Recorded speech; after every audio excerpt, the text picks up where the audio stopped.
உங்கள் வகுப்பறை உங்களை அன்போடு வரவேற்கிறது. தினம் ஒரு கேள்வி பகுதியில் இன்னைக்கு நம்ம பார்க்கக்கூடிய கேள்வி 2016 அசிஸ்டன்ட் ஜெயிலர் எக்ஸாமில் கேட்கப்பட்ட ஒரு எளிமையான கேள்வி. கேள்வியை பாருங்க. 140 பேர் ஒரு வேலையை 11 நாட்களில் முடிக்கின்றனர். சரிங்களா? ஒரு வேலையை 140 பேர் சேர்ந்து 11 நாட்களில் முடிக்கிறாங்க. அதே வேலையை 110 பேர் எத்தனை நாட்களில் முடிப்பர் அப்படின்னு சொல்லி கேட்டிருக்காங்க. அதுக்கு கீழே 4 ஆப்ஷன் 15, 12, 13, 14. அதாவது 140 பேர் சேர்ந்து 11 நாளில் ஒரு வேலையை முடிக்கிறாங்கன்னா 110 பேர் எத்தனை நாளில் முடிப்பாங்க அப்படின்னு. கண்டிப்பாக 11 நாளை விட அதிகமாகும். அதுக்கு நம்ம பார்த்தாலே தெரியுது. எல்லா ஆப்ஷனுமே அதிகமாக தான் கொடுத்துருக்காங்க. அப்படின்னா வேறு வழியில் போட்டு தான் ஆகணும். போட்டுடலாம். சரிங்களா? என்னென்ன டேட்டா இருக்குது அப்படிங்கிறத பாருங்கள். 140 பேர் அப்படின்றாங்க முதல்ல. சரிங்களா? 140 பேர் அப்படின்றாங்க. இதை நம்ம என்ன பேர் அப்படின்னா ஆட்கள். சரிங்களா? ஆட்கள் அப்படிங்கிறதுனால மென் அப்படின்னு வச்சுக்கலாம். ஸோ அவங்களுக்கு பேர் எம் அப்படின்னு கொடுத்துடலாம். சரிங்களா? 140 பேர்ன்றத எம் அப்படின்னு கொடுத்துடலாம். ஒரு வேலையை 11 நாட்களில், சரிங்களா, 11 நாட்களில் முடிக்கின்றனர். அப்போ இதை என்னன்னு சொல்லலாம்? டே. இது 11 நாள் வந்து டே இல்லைங்களா? எனவே இதை டி அப்படின்னு பேர் வச்சுக்கலாம். சரிங்களா? இப்படியா கொடுத்துட்டு அடுத்து என்ன கேட்குறாங்க பாருங்க. அதே வேலையை 110 பேர் அப்படிங்கிறாங்க. சரிங்களா? அதே வேலையை 110 பேர் செய்தா எவ்வளோ நாள் ஆகும் அப்படிங்கிறது. 110 அப்படிங்கிறதும் மென்னு தான். சரிங்களா? ஏற்கனவே நம்ம இங்கே ஒரு மென் போட்டுட்டோம். எனவே இதை மென் 1 அப்படின்னு வச்சுக்கலாம். இது மென் 2. அதாவது முதல்ல கொடுக்கப்பட்ட மென், இரண்டாவது கொடுக்கப்பட்ட மென் அப்படின்னு சொல்லி வச்சுக்கலாம். அடுத்து என்ன கேட்குறாங்க? எத்தனை நாட்களில் முடிப்பர்? எத்தனை அப்படிங்கிறது கொஸ்டின் மார்க். நமக்கு தெரியல, அதை தான் கண்டுபிடிக்கணும். அதை என்னன்னு வைக்கலாம்?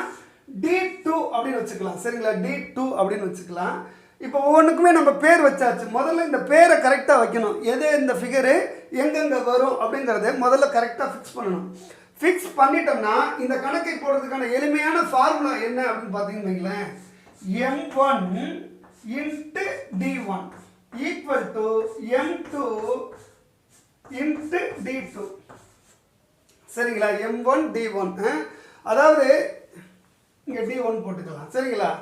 முதல்ல கொடுக்கப்பட்டது 140 பேர் 11 நாட்களில் முடிக்கிறாங்கன்னு சொல்கிறாங்க பாருங்கள். அதை ரெண்டையும் பெருக்கிக்கணும். அதுக்கப்புறம் கேட்குறாங்க பாருங்கள், 110 பேர் எத்தனை நாட்களில் முடிப்பாங்கன்னு. இங்கே ஒரு ஃபிகர் இருக்குது. இது ரெண்டையும் பெருக்கணும்னா சமம் அப்படிங்கிறது தான் இந்த ஃபார்முலாவுடைய விஷயம். சரிங்களா? அப்போ நம்ம இந்த இடத்துல அந்தந்த எண்களை போட்டோம்னா சரியான பதில் வந்துடும். M1 அப்படிங்கிறது 140 இன்ட்டு D1 அப்படிங்கிறது 11 ஈக்குவல் டு M2 அப்படிங்கிறது 110 இன்ட்டு D2 அப்படிங்கிறது அங்கேயே தான் இருக்குது. ஏன்னா அது எவ்வளோ எண்கள் அப்படின்றது நமக்கு தெரியாது. சரிங்களா? இப்போ இதை நான் அப்படியே அடிச்சுடுறேங்க. அடிச்சாச்சு. இந்த பாருங்க, 140 into 11 equal to 110 into D2 அப்படின்னு இருக்கு. சரிங்களா? D2 மட்டும் அங்கேயே இருக்கட்டும். D2 மட்டும் அங்கேயே இருக்கட்டும். இந்த 110 இந்த பக்கம் கொண்டு வந்தோம்னா டிவிஷனில் வரும். சரிங்களா? 110 அப்படின்னு டிவிஷனில் வரும். இதை நம்ம அப்படியே இங்கே எழுதிக்கலாம். 140 இன்ட்டு 11 டிவைடட் பை 110. இப்போ அப்படியே கேன்சல் பண்ண வேண்டியதாங்க. இந்த 0க்கு 0 போச்சு, இந்த 11க்கு இந்த 11 போச்சு. சரிங்களா? அப்போ எவ்வளோ வருது? 14 அப்படின்னு வருது. D2 எவ்வளவு அப்படின்னு கேட்டோம்னா 14 நாட்கள். எங்கே இருக்கு பதில் அப்படின்னு பார்த்தோம்னா இங்கே இருக்க பாருங்க, டி ஆப்ஷனில் இருக்கு பாருங்க. அதான் சரியான பதில். ரொம்பவே எளிமையானது. இந்த ஃபார்முலா மட்டும் மறந்துட வேணாம். M1 into D1 equal to M2 into D2. இதை மட்டும் ஞாபகம் வச்சுக்கிட்டோம்னா இந்த ஆட்களும் நாட்களும்ல என்ன கேள்வி கேட்டாலும் நம்ம அடிச்சிடலாம். சரிங்களா? இந்த ஒரு ஃபார்முலாவை வச்சு அந்த ஒரு மொத்த கணக்கையுமே முடிச்சிடலாம் அப்படிங்கிறத தெரிஞ்சுக்குங்க. இதே மாதிரியான இன்னொரு எளிமையான கேள்வியோடு வந்து உங்களை நாளைக்கு சந்திக்கிறேன். அது வரைக்கும் நன்றி, வணக்கம்.